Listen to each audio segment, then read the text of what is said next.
আমার হাতে দুইটা আরডুইনো বোর্ড আছে, এর মধ্যে একটা হচ্ছে আসল এবং একটা হচ্ছে নকল। তো আজকে আমরা দেখব কীভাবে আসল নকল আপনারা আলাদা করতে পারেন। প্রথম যে পার্থক্য সেটা হচ্ছে আইসিতে। আইসি এইটা হচ্ছে অরিজিনালটা। দেখেন অরিজিনালটার যে আইসিতে যে লেখাটা আছে, এই যে এই লেখাটা আছে, এই লোগোটা একটু খেয়াল করেন। আর ডুপ্লিকেটটার যে লোগো সেটা কিন্তু একটু অন্যরকম, ঠিক আছে?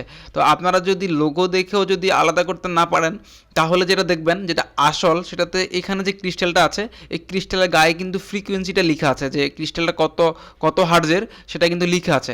আর যেটা ডুপ্লিকেট সেটার ক্রিস্টালে কিন্তু কোনো লেখা থাকে না, দেখতে পাচ্ছেন একদম ক্লিন, কোনো লেখা নাই। আর তাছাড়া যেটা অরিজিনাল সেটার পুশ বাটনের যে লাল কালারের যে বাটনটা, সেটার মাথাটা কিন্তু একটু বড়, দেখতে পাচ্ছেন মাথাটা কিন্তু অনেক উঁচু। আর যেটা ডুপ্লিকেট সেটার মাথা একদম চেপে লাগানো, মনে হচ্ছে যে পুশ বাটনটা মানে চাপ খেয়ে আছে। আর আপনারা যদি হচ্ছে ভালো কোয়ালিটির আরডুইনো উনো অ্যাসেম্বলি নিতে চান, তাহলে অবশ্যই আমাদের শপ থেকে নেবেন। আমাদের শপ থেকে নেওয়ার জন্য গুগলে গিয়ে বিজ্ঞান প্রজেক্ট লিখে সার্চ করলে আমাদের ওয়েবসাইটটা পেয়ে যাবেন।